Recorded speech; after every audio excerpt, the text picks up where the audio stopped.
to even possess them. So And because, all right, let's see. because he was a senator. Many of those documents were taken when he was a senator or when he was vice president. Either one, he does not have the authority to remove those classified documents out of the SCIF where he was reading them in the Mm-hmm. Capitol. The Capitol has a room designated. The Right, White House has, everybody has a SCIF. A SCIF is a room designated for security, mhm. secure compartmented information facility is Right, what the letters stand for. right. Now, you can go into a SCIF, and the SCIFs are used for different meetings and hearings, and in the SCIF, the people that are invited to go into the SCIF for the meeting have Mhm. to disclose to someone in charge of the SCIF what are their classifications. Are Okay. they are pardon? Hello. Yeah, Uh, can you hear me? Yes, yes, I can. Okay. So Let's. anyway, the person moderating the meeting Mhm, gets a list from, and then each agency that has a representative attending the meeting, mhm, they have a security officer who sends a message to the person running the SCIF and mhm. said, here's who's coming from the FBI or Secret Service, whoever.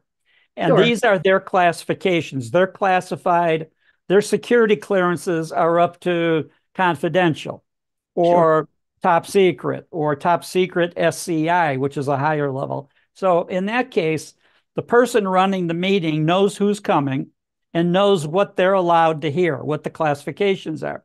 So a Mhm, lot of times in these beginning meetings, you might have 20 people come in, and the mhm. meeting at that point is classified to confidential level. It's not Ah, that sensitive, it's not that bad, and all that. Then the person running the meeting will say, okay, now we're going to go to law enforcement sensitive. So some of the people that don't have that classification leave the room.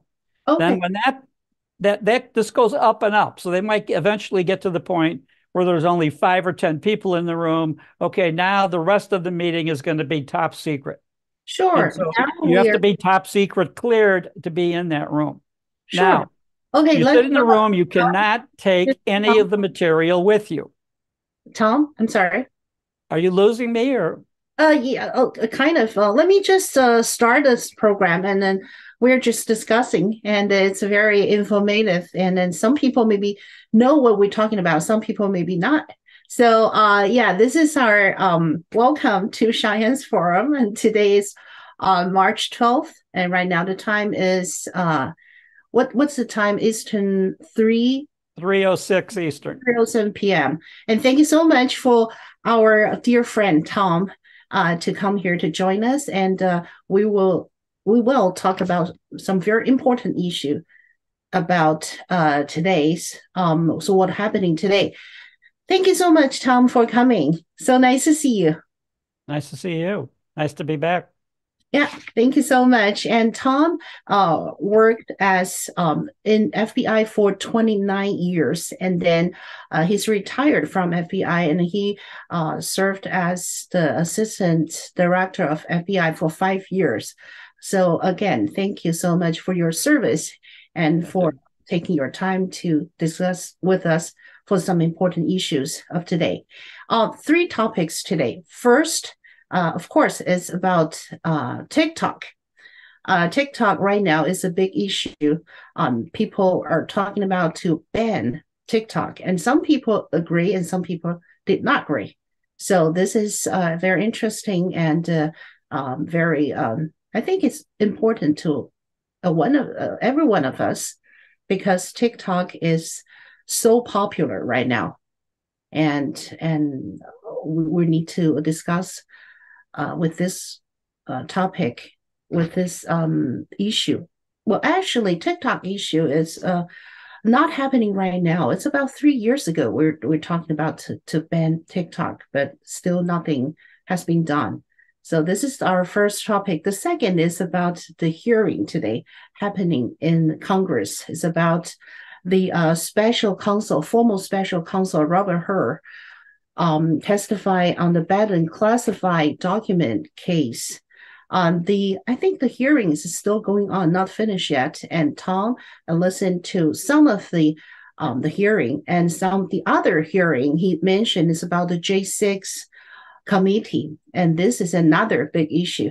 So we'll discuss that a little bit today. And then a breaking news happened about 30 minutes ago. Another Republic representative, his name is Ken Burke, just announced that resign from the Congress.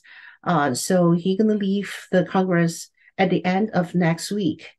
So then we have a big question about how many majority we still have on the Congress as Republicans. So this is what we need to discuss a little bit. So Tom, we have so many things that need to be talked about. First, TikTok. What do you think about TikTok? Do you support to ban TikTok or not, and why? Well, they're not really talking about a full ban of TikTok. The subcommittee that met to discuss it, what they've done now and issued the report to the whole Congress is that they want TikTok to be sold so that it's not a Chinese company. Now, under Chinese law, if you're a Chinese company, you're required by China law to supply information about your customers, about your business back to the CCP in Beijing. That's a requirement. So what the opponents of TikTok are saying is that the TikTok should no longer be a Chinese company. So they know that there's millions of people using it and watching it and talking to each other. And then you have, some people in the US government saying, wait a minute, if you ban it, then everybody's going to go on Facebook, and they don't like Facebook because they know Facebook's been censoring people and cooperating with the government to censor people and interfere with that. So the idea is that TikTok, if it gets sold within a certain period of time to someone that's not Chinese, then it can stay. It can stay as a company. Now, one of the most famous investors in the U.S. right now has offered to buy it. So Kevin O'Leary, who's on the TV show Shark Tank, and he makes comments about investments all the time. He has come out and said, I'll buy it. And so he's an American businessman. So this would be like an Elon Musk type situation when he bought Twitter, now X. So TikTok could go that route. It's very popular, especially with young people. And, so that could change the dynamic of this, of the U.S. Congress, the U.S. government basically forcing TikTok to no longer be owned by a Chinese company. In this case, Bites Dust is the name of the company that operates it. And as I said, for a Chinese company, they have to willingly provide information, their business information, customers, you name it, back to the PRC, to the CCP in China. So we'll see. We'll see where this goes in the next couple of weeks. Though there will be changes made. Now, the subcommittee voted unanimously that it should be dissolved, no longer be a Chinese company. That was on March 7th. Now, investor Kevin O'Leary says he'll buy it. And I think the way the law is worded, that the ownership has to change within the next 6 months. Right. So if that happens, then theoretically TikTok. Now the next question is, they'll have to do forensic work to see, is TikTok still going to have their computers wired in to Bites Dust or another company in the PRC so that the information is still getting back to China. But at least the operation of the app would be by Kevin O'Leary and whatever group of investors he puts together. That would not be Chinese investors. It would be an American company then. And Elon Musk just say that this law is not just about TikTok. It is about censorship and government control. If it were just about TikTok, it would only cite foreign control as the issue, but it does not.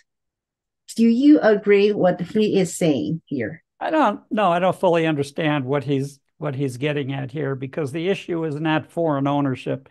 We have many of our companies that are foreign owned. The issue is, or American companies that move their headquarters to China.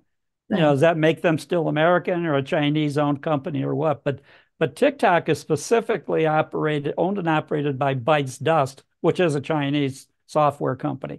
Mm-hmm. So that's the issue here. So I don't know if Elon is exactly correct in that. I don't know for sure Mm-hmm. if that's the story or not. But I think if the company was to be sold to Kevin O'Leary mhm. within the deadline period and all of that, then I think it won't be an issue anymore, and they won't ban the company or take it apart.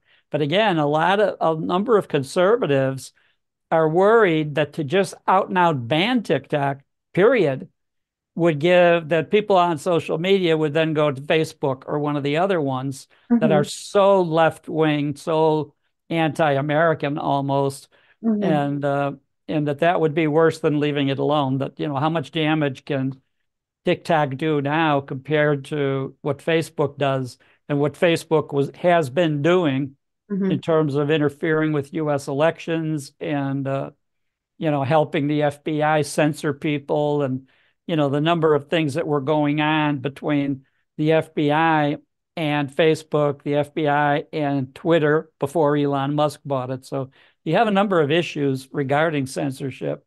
Mhm. And, so I don't know exactly how it would work or this is all still going to be negotiated. Who owns it? Who buys it? If it gets sold or does it get dissolved? Right. So like TikTok is considered as a balance of Facebook, of YouTube, you name it. And then I think they are concerning about the censorship and government control, meaning if the government can ban TikTok, then he probably can ban X, he can ban Google, whatever they want. This is the power of government. I think is the key point they are kind of concern. Yeah, I agree. And some people mention about the Patriot Act after 9/11. So the original purpose of the Patriot Act, and now look at the what people do with the Patriot Act is actually decline our freedom. So this is some other people concerned about this issue. I think the provisions of the Patriot Act are going to continue to be renewed by Congress, giving the authority for the FBI to do all of this extra electronic surveillance, in other words, wiretapping. And I Right. think that the various senators and congressmen will be afraid to vote against it, even though many criticize it.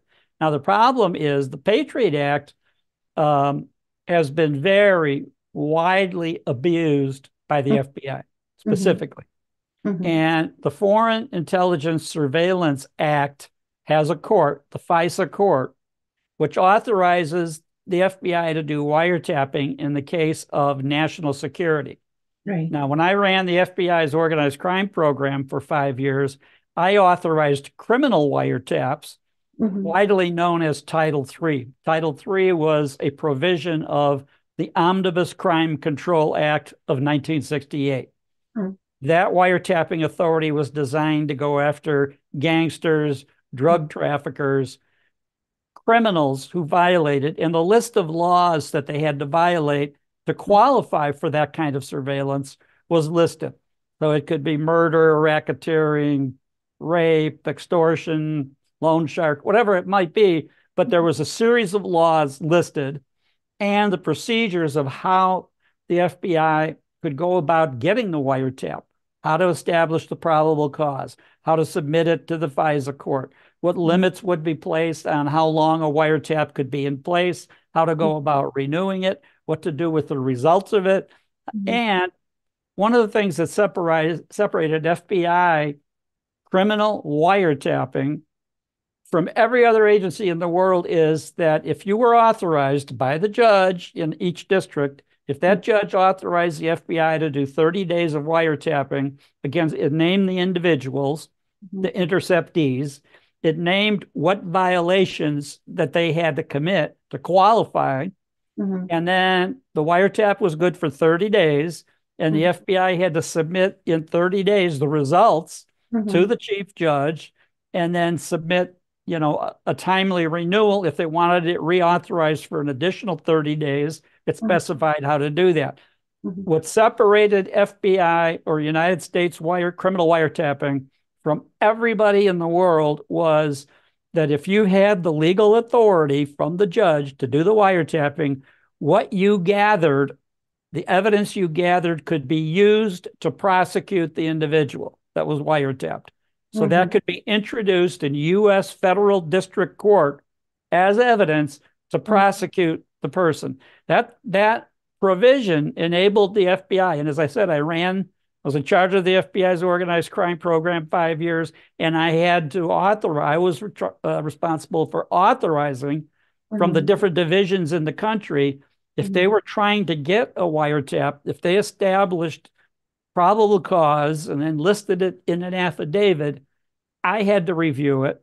My counterpart at the Department of Justice reviewed it. If we agreed that it met the requirements, then we would send a message back to the field division. Okay, now you, the case agent, and the assistant U.S. attorney that you're working with can now take that affidavit to the chief judge of your federal district court that you're residing in. That's how it got authorized. But then the evidence obtained was used as evidence. You could prosecute the individual for it. No other country in the world had that. Many of the countries could do wiretapping, but could not introduce it as evidence. It was only for intelligence or lead purposes, to give them an idea if somebody really was a gangster or really wasn't, or if they should keep going after someone, but they couldn't use the actual conversations to convict that person. So that's what separated the FBI and was so effective for us in basically taking apart the U.S. main mafia organization, La Cosa Nostra. We dramatically impacted them. At the same time, kept other groups like Chinese triads, Japanese Boryokudan, other groups from around the world actually coming in and becoming powerful in the United States. Now, that's criminal wiretapping authorized by a U.S. district court judge. Now, under FISA, the provisions of FISA it's national security. So it's not the same thing. You can get a wiretap. It's only supposed to be against foreigners who, whether they're spies or some other gangster, some other threat to U.S. national security, only can be used against a U.S. citizen if that citizen is working with the foreign, whether it's Al-Qaeda or a foreign government or whoever it might be. But the evidence then was not used in federal court. It was used to investigate the organization, the terrorist or criminal organization.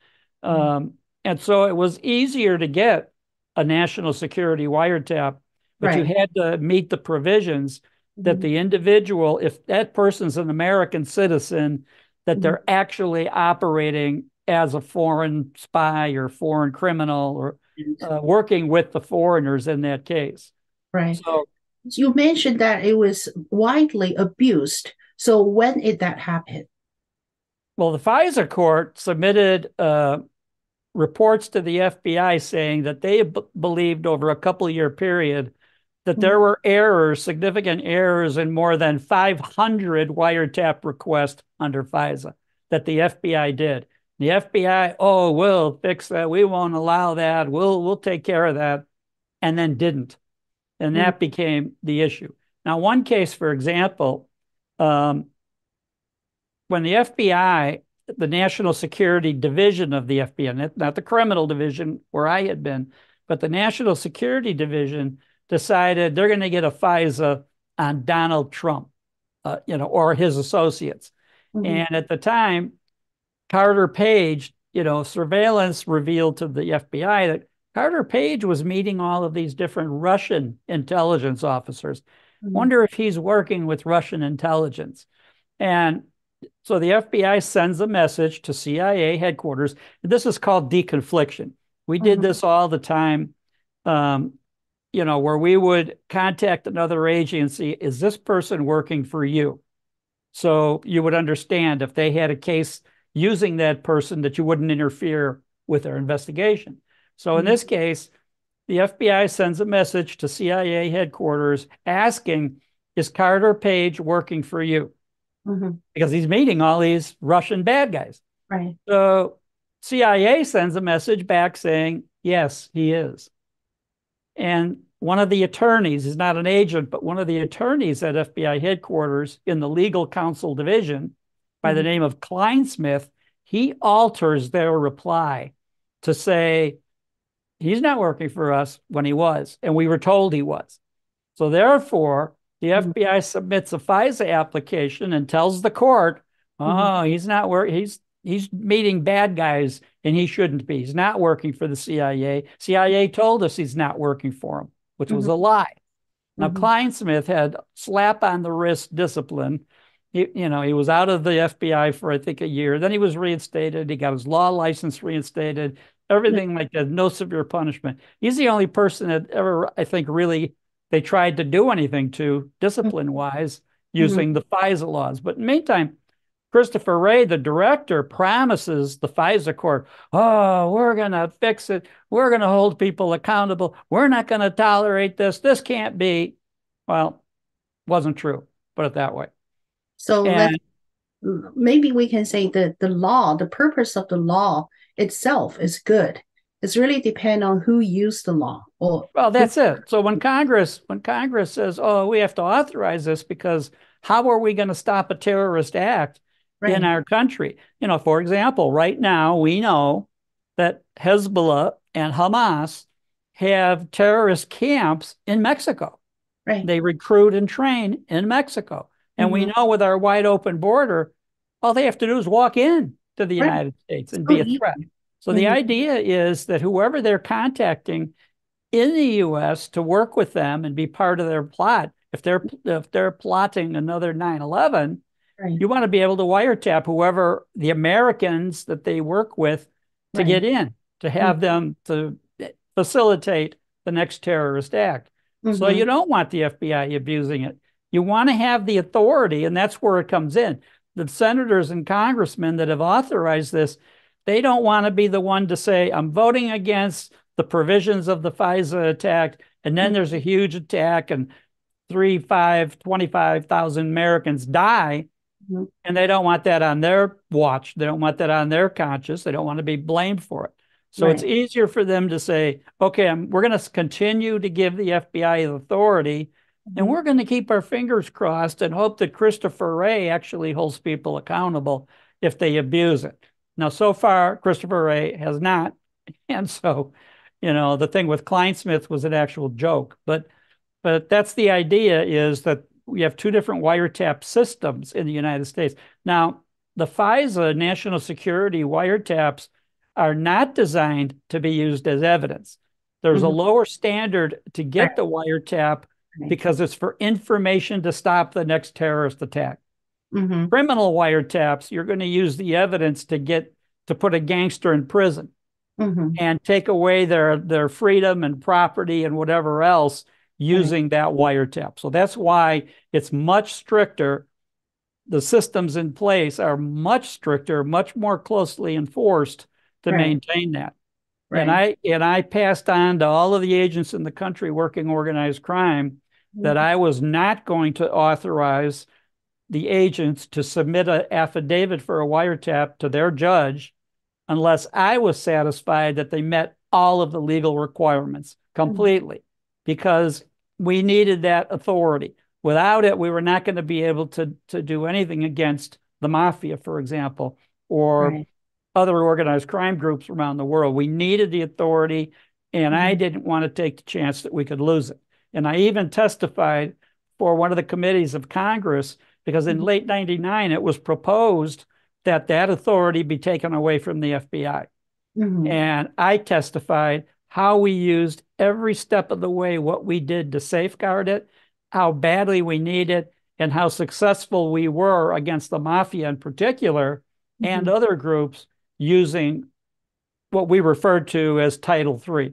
That was the title that allowed that wiretapping within the Omnibus Crime Control Act of '68. I really appreciate it, Tom. And we're so lucky to have you as officer to hold the concept dearly and firmly to serve the country. Thank you so very much. And talk about the security issue. Did you watch the Congress hearing this morning about the Biden's classified document case? I saw part of it.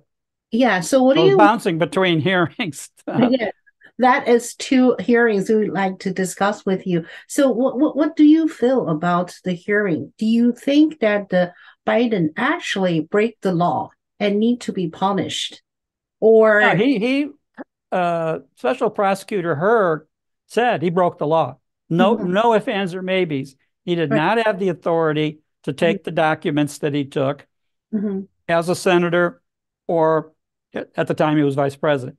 No authority. Mhm. And unlike Trump, Trump was president. So Right. Trump could declassify anything he wanted to. Right. So when Trump takes the documents, he can take them. He has the authority.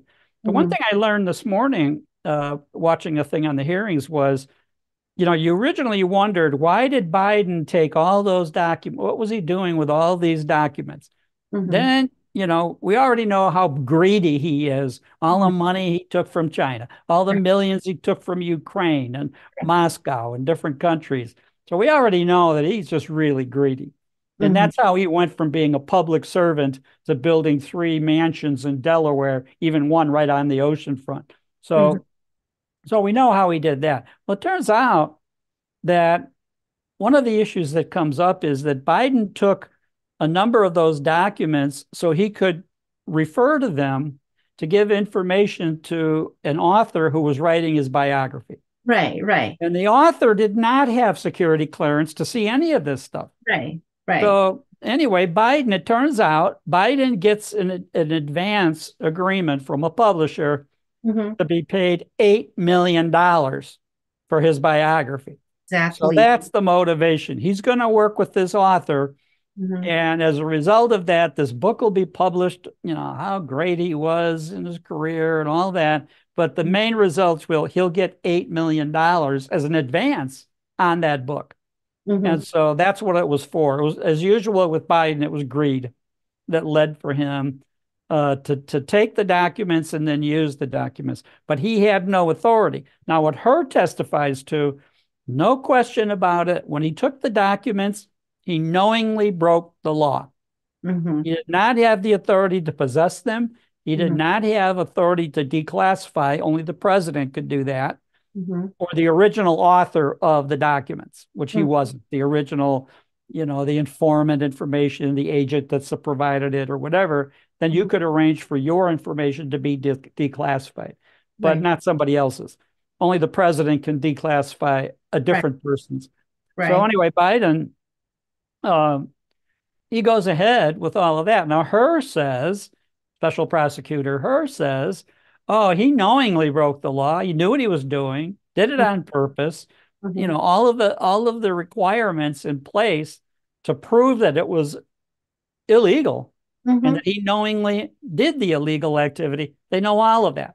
Right. However, he puts a stipulation is now 5, 6, 8 years later, Biden's cognitive ability is so weak and Mhm. his memory is so diminished Mhm. that a jury wouldn't convict him. They would feel sorry for him as just, a doddering old man, and Mhm. therefore he wouldn't be able to get a conviction. Mhm. Therefore, he's not going to waste the court's time recommending prosecution. Now, right now, Biden currently is president.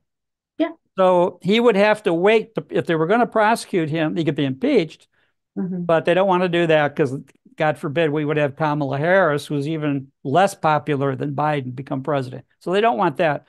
But he could wait till Biden's no longer president and Mhm. then initiate the prosecution, like they're doing with Trump right now. Mhm.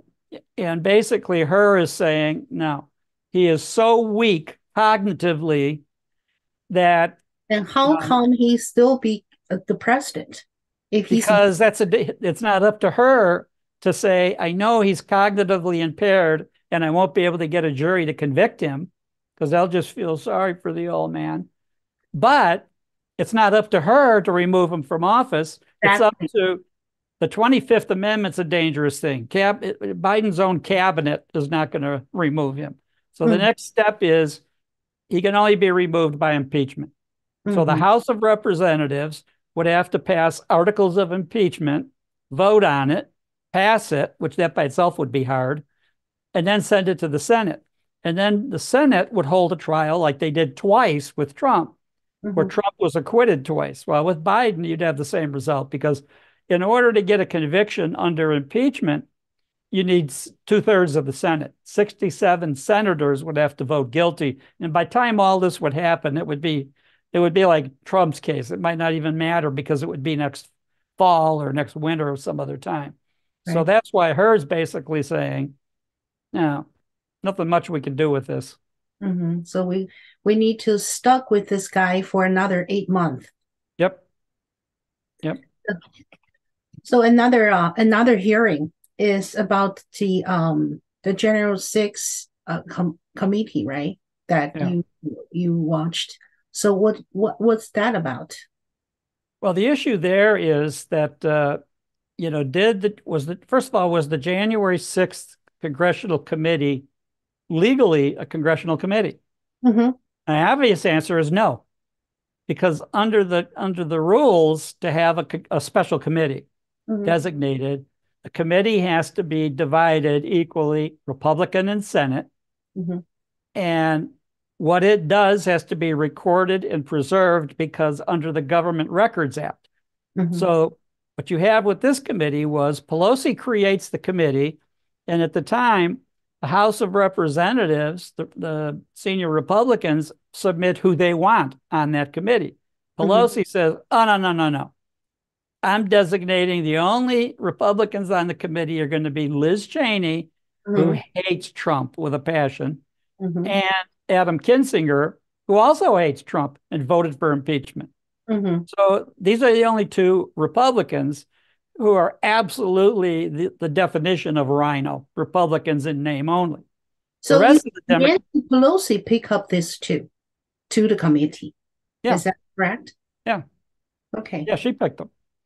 Well, that under a normal congressional committee, even a special committee, when they go to create a special committee, they have to divide it up equally. They can't, the Speaker of the House doesn't get to designate who's on and who's off. Meantime, if it's a real government entity, all of the records of that committee are subject to the Government Records Act and have to be preserved. Just like Hillary Clinton, when she's destroyed, that was her whole reason for having a server in her house and having separate devices. And then later when they're subpoenaed, which she's required by law to keep the records of what she did and to comply with a subpoena, instead she destroys all her devices and doesn't comply way back when. And then Comey, the director of the FBI at the time, he says, oh, no prosecutor would prosecute her. Well, that was not up to him. But in any event, she gets away with that. So with this January 6th committee, they design it to suppress any information that's going to be favorable to Trump. Right. They want to be able to use it to get Trump. And so right from the very first day, they show a video and they show the speech that Trump was making at the White House right around the same time that at the Capitol, the entry into the Capitol was just starting. Trump, in his speech, says, okay, now go to the Capitol and patriotically and legally protest. They cut that out. Right. They edit his speech to make it look like he's telling people go to the Capitol and start a riot, which he was not. They also leave out that President Trump authorized the National Guard to be deployed to the city of Washington to protect Washington and to Capitol Hill on January 6th to protect the Capitol. And Muriel Bowser, mayor of Washington, refuses. Pelosi and the Speaker of the House, the head of the Senate, Schumer, and the Capitol Police, they refuse. Right. And on top of that, Pelosi and the head of the police, they decide they don't even need that many policemen in the Capitol that day. So they have a reduced force and spread them out among other buildings, the offices and the other facilities that are part of the Capitol. So Anyway, the records of that, they call in witnesses who testify secretly behind closed doors. Well, the testimony, the transcripts and the recordings of that are required to be maintained under the Federal Records Act. Right. That all records, it's official if it's an official government proceeding, but they don't.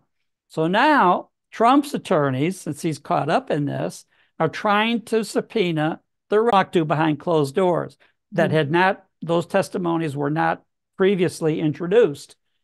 And so they want copies of it. They want the videos of that. And suddenly, oh, we can't find them. Where'd they go? The Democrats have basically either hidden them or destroyed them, and they're no longer available, which would be to Trump's advantage to have them, to prove that he didn't orchestrate a riot and that he tried to do everything in his power to pretend, or not pretend, to keep it from happening. Right.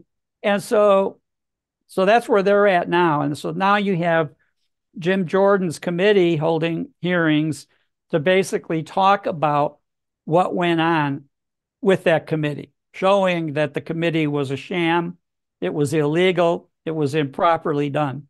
Yeah, that's the word, illegal or break the law. So is there any chance or possibility that if proved Cheney or the other member of the committees break the law, can we just prosecute them, or should we? Yeah, we could and we should, but we won't. The reason because who controls the Department of Justice right now? Biden. Yes. And so, all of this plays into prosecution of Trump. So nobody's going to go after Cheney. Nobody's going to go after Kinzinger, whether they lied, all the things that they did. They're not going to touch Pelosi. She's as old and goofy as Biden is. So that's his precedent. Don't prosecute her. She can't take it either. So you really, they're not going to be held accountable. And I have said this before. I think I said on this podcast, the only people or the only person in Washington that gets held accountable is the coach of the Washington football team, who was just fired this year for a couple of years of bad record. So he's out. Nobody else. You don't see these, or under the modern era of Biden, Republicans get held accountable for stuff they didn't even do wrong.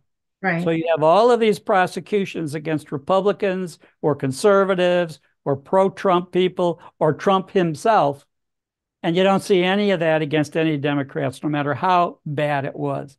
Look what it took to get Mayorkas impeached. Yeah, I know. And where's that going to go? And interestingly, with Mayorkas, by the time that goes to a trial in the United States Senate, they won't get 67 senators to convict him. So it'll all be for nothing. He'll go back to his job at Homeland Security. So that's why 2024 election is so important. Critically important. Yeah, otherwise this country is just go to hell. It's no chance. Yeah. Let's see some people just leave their comments. Okay, they said hello to you. Hello. Say hello to you. Big Dream, say hello. And War Peace said through the special counsel her to jail because he is Biden's grandson. He's not happy with the special counsel.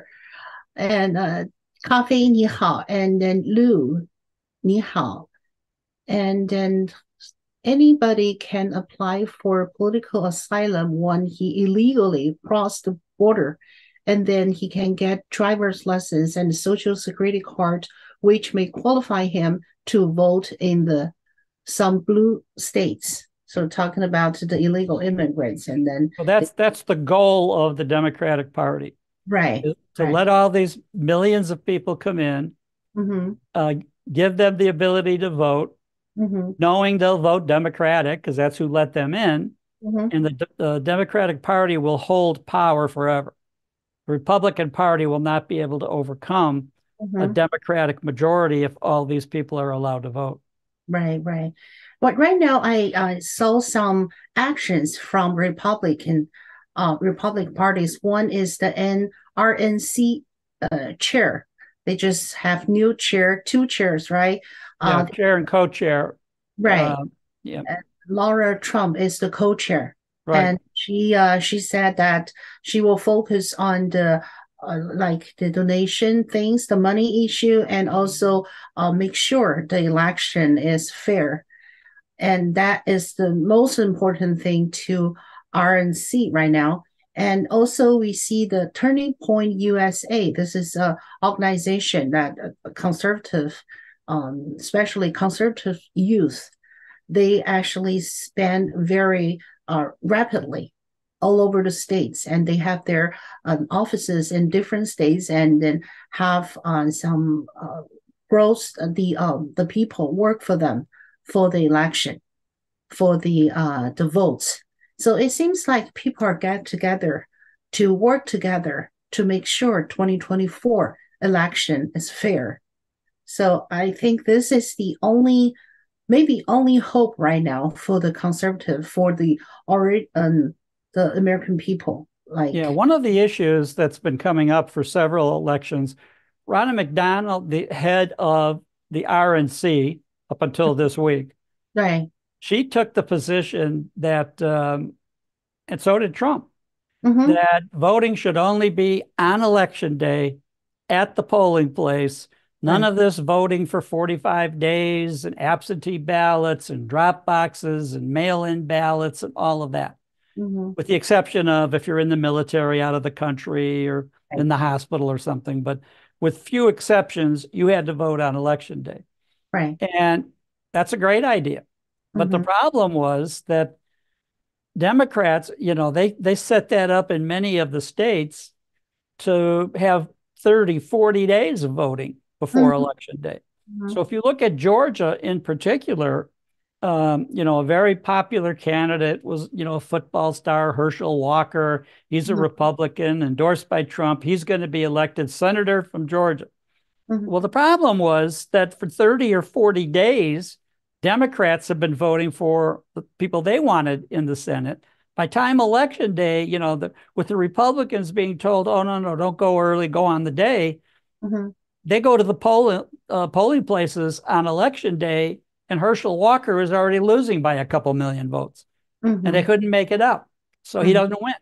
Mm-hmm. And so that's partly, and Laura Trump has been talking about this also, that if they want to have drop boxes, they want to have early voting, if they're going to have all of this, then we need to do it too.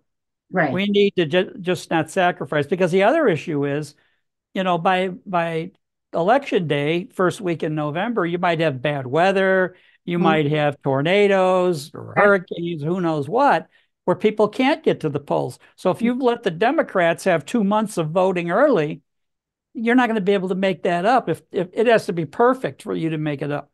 So Right. now, theoretically, now the question is there enough time to make all of these changes between now and this November? And if Mm-hmm. they don't make it in time by this November, will it matter 4 years from now in November? So Mm-hmm. that's a big issue. Mm-hmm. And they have their work cut out for them. We'll see to what extent they can do it. Right. I heard they said they need a lot of volunteers, volunteers, lawyers, volunteers, like regular people. We really need people. Just come Right. to us, and then we need to form an army to do that. Yeah, my wife and a number of her friends do just that. They're the poll watchers, and they work on election day to try to, you know, keep it honest here in Northern Virginia. Right. So let's see, and let's hope that everything works out good. But for the information that we gather, that well, I think Trump is in a way ahead of Biden in any kind of like research or the Well, poll. the polls show that, but we don't know if that's for real. Mm-hmm. And the closer it gets to election day, what's going to happen? There's so many variables this year Mm-hmm. as to whether or not Biden's going to drop out Mm-hmm. this summer, drop out at a time when it's too late to have the primaries are going to be over and all of that. Mm-hmm. And they'll have an open convention in August. Mm-hmm. And who knows who? They could pick anybody and win by acclamation, and the super delegates vote, whether it's Michelle Obama or Hillary Clinton or Gavin Newsom or any of these people could Mm-hmm. come up out of nowhere Mm-hmm. and replace Biden if Biden decides Mm-hmm. he's not going to actually run for office for the next 4 years. Now, a lot of people were speculating that because Biden was so energetic and so angry and everything during the State of the Union, well, maybe he's not going to drop out. That maybe his ego is saying, "I'm great. I'm not going to drop out. I'm going to keep running." That Mm-hmm. may happen. We don't know. Yeah, No. because you mentioned about Michelle Obama, and I think I saw her announcement about to become a president, candidates, and she said, "No, I'm not interested." Yeah. Well, Years ago, they're all liars anyway. So you want to take her word for it? it doesn't matter what she said, right? No, it doesn't matter. What's going to happen? So you just mentioned that She may mean it. They live the good life, millions of dollars, oceanfront property. Apparently, when the oceans rise due to climate change, they're going to be exempt. They know that, they're going to be like Moses. The water is going to hit everybody else, but not them. I mean, that's showing you the farce of climate change and all of that kind of stuff.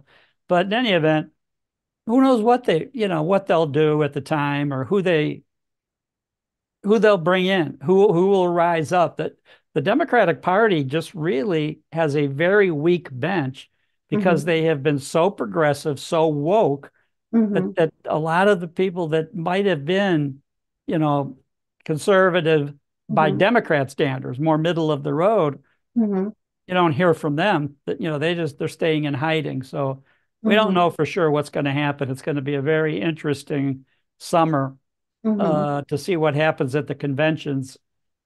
Yeah. So the August convention will make the final decision of who is the candidates of Yeah, that. whoever's the candidate then will only have 2 months to campaign. September, October, basically. If they know how to steal the election, they don't even need a campaign. No, Just and like that's why, Trump has a really good campaign right, slogan right now right, that they need to get everybody get out and vote right, because make the election too big to rig right. so that he'll have such an overwhelming majority that it'll be too much for them to steal it. Do you agree with this strategy? You think it works? Well, in a way, it has to. Maybe we You're going have. to have to. You're going to have so many millions of votes that even in some of these swing states where they steal a few thousand here or there, make it so that they can't steal enough everywhere to do it. But that's going to be, that's going to take a lot of effort to get people out to vote because a lot of people are going to say, wow, he's winning by so much. Why should I go out that day? I'm tired. I'd rather stay home and, watch television or something. And so they've got the Republican Party. And now, the two co-chairs of the RNC have got to convince the people you have to get out. That Right, this is the most important election ever. Don't right, take for granted that right, Trump is so far ahead, he's going to win. right. And then the next thing you wonder about when you look at the polling, with the Mhm, record Biden has of this country, with everything going on with the economy, with inflation, with the border and everything else going on, how does he get more than 30? A third of the country are going to vote for him? A I have third, a I have third. the same question. I have the same question. I don't I don't understand. know. I saw an interview of somebody over the weekend where that person said that how is it that tens of millions of people vote for their own destruction? A good question. How is that? A Because third of the country votes for people that are going to that want to just openly say, we're destroying the United States. Oh, good. Let's vote for them. because they don't know about that. They Even if they know, they still vote. so this It's is some unbelievable. It's unbelievable to me. I know. So talking about the vote, especially for the Republican, for the conservatives, I read an article said only 30% of the Republic voter or conservative voter votes on 2020. Only 30%. That means 70% did not go Yeah. out. It is huge. Yeah. Yeah. So I agree with you totally. Just get up and Yep. vote. Don't take for granted. Right. This is the most important vote in our life. I agree. Yeah. All right. Problem is they say that almost every election. And then when they say it, it's actually true every election. Only this time, it's more true than ever. Right. And really, we are on the verge of losing the country, Mm-hmm. losing it as a democratic republic like it's been. Mm-hmm. Yeah, that's so true. All And the right. other thing is, that the Marxist plan for the last 100 years is working very well. Right. In the things that are in that plan, for instance, take over education, Mm-hmm. take over especially high school and college, so that Mm-hmm. our young people don't hear any of the history they should learn or any of the things. So you Mm-hmm. have all of these young people that somehow think socialism or communism is a good thing Mm-hmm. because it takes away money from the rich that don't deserve it and give it to the poor who do. Mm-hmm. They don't look at what happened in the Soviet Union, Mm-hmm. where 50 million people died during the regime, especially of Joseph Stalin.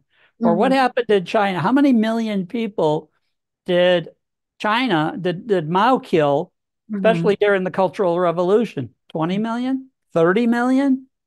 Huge number of people. Then Mm-hmm. look at the other communist countries or Marxists that turned socialists, that turned communists. Mm-hmm. Venezuela, Cuba. How many other countries that have gone through this? Where has socialism ever been successful? Yeah. Or communism? Where's it ever worked for the Mm, benefit of the people? that's true. That's It true. doesn't. And then what these young idiots claim Mm-hmm. is that, well, that's because it wasn't the right. If I was in charge, it'd work fine. I The work. right Yeah. leaders, it would work fine. So you have to put us in charge of it. The 1984, make Mm-hmm. sure the right pigs are in charge of the farm. Yep. And they're preaching that now. You Mm-hmm. hear that all the time. Right. And books that are out about this, like the books by Mark Levin and some of the other authors that have cited this, Mm-hmm. um, who's reading? Who's learning, who's Mm-hmm. attending lectures where they hear about this or hear about the history. So Mm-hmm. you have so many people in this country that have no background in the history of the country, how Mm-hmm. we really were founded, or what really happened during the Civil War and what happened since the Civil War. What Mm-hmm. happened when Marxism was trying to take over, going back to the Woodrow Wilson administration 100 years ago, and then subsequent to that. Mm-hmm. So very, very few. I talk to people, the other podcasts that I do, Operation Truth, I usually incorporate some history lesson into that. Mm-hmm. And, and I get comments from people, I never heard of that. You Mm-hmm. Even major details concerning the Kennedy assassination or concerning our endless wars that since World War II, we don't win any wars anymore. And what people don't realize, not only do they not know that we don't win anymore, but that it's on purpose.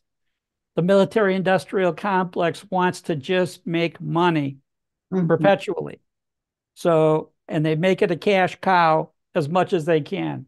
You look at Vietnam, we had 500,000 troops in Vietnam in the middle 1960s. We started putting troops in under President Johnson, 1964. We don't pull the troops out until April 75. We're there 11 years. We spent a couple trillion dollars, and 58,000 American soldiers are killed. And Vietnam wins and goes completely communist and unifies ever since. The U.S. loses the war. And then look at the one since then. We won in Iraq, correct? I was the FBI's first commander in Iraq in 2003. We had 8,000 killed there. We spent a couple $1 trillion, keep spending, keep spending, keep spending. And the outcome of the Iraq war is Iran won. We get Saddam Hussein deposed. We defeat the Saddam Hussein's army. We take over. The Iraqis don't want us, so we sneak out in the dead of night. And the first President Bush, H.W. Bush, predicted that if we overthrow Saddam Hussein, Iran will take over everything. And they did, and we helped them. And now they run the Middle East. And we went, how'd that happen? Anybody have any idea how Iran got so much power? We gave it to them. We toppled Saddam. Saddam Hussein was at least, at a stalemate. Now we took Mhm. him out. And now Iran basically runs that. We just do this over and over. Look at Afghanistan. 20 years in Afghanistan. What do we Mhm. have to show for that? Nothing. Right. Nothing. So every one of these wars, what we have to show is that our military companies, suppliers, contractors, all got rich. You can start naming the companies. They all made a fortune, but we didn't win any of these wars. We just fought and then fought some more, theoretically fought. We And went then through the motions of fighting. really curious. Well, it's another topic. It's a big topic. So who is behind these military companies? Who are? Well, they're stockholders, they're donors, they're CEOs. Their goal is to keep making this kind of money, whether it's Lockheed or Raytheon or Grumman or even Boeing, some of these companies. That's who's behind it. Their stockholders are behind it. They're going to make money. They're going to make money for their people. That's what it's all about. Yeah. So in China, we have a saying that if you forgot the history, then you lose your future. And Absolutely. and then if Absolutely. you want to got the future, start with kids. Yeah, one of the sayings here has been those that don't learn from history are condemned to repeat it. Oh yeah, right. Well, so we have many sayings like that, but we Mhm. don't actually learn from any of them. Well, so that's why we need to take back the education. That's Absolutely. Yeah, critical. for And sure. then I see one audience said we don't have a chance. We need to get out and vote. Agree. That's true. All right. Well, thank you so much, Tom. And then it's 1 hour just passed like a fly, so fast. I Every time know. I talk I with know. you, time just flies. And then thank you so much for the audience for their share their thoughts and then stand with us. And just like what Tom said, every time he will emphasize that go out and vote. This is the most important vote in our lifetime. So we'll repeat again today. Go out and vote. Oh, Great. Great. thank you so much. And I will see you next week, Tom. Thank you, Cheyenne. See you then. Yeah, I really appreciate